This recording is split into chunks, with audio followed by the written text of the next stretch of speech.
ត្រីរណោមានរស្មីក៏មិនដូរឆ្ងាយស្រីតូចជួបបំបាន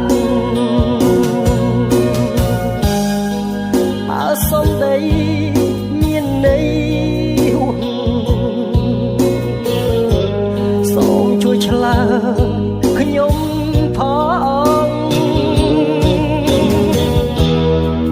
បើចិត្តនេះបានដូចបំណងដែលប៉ុនបង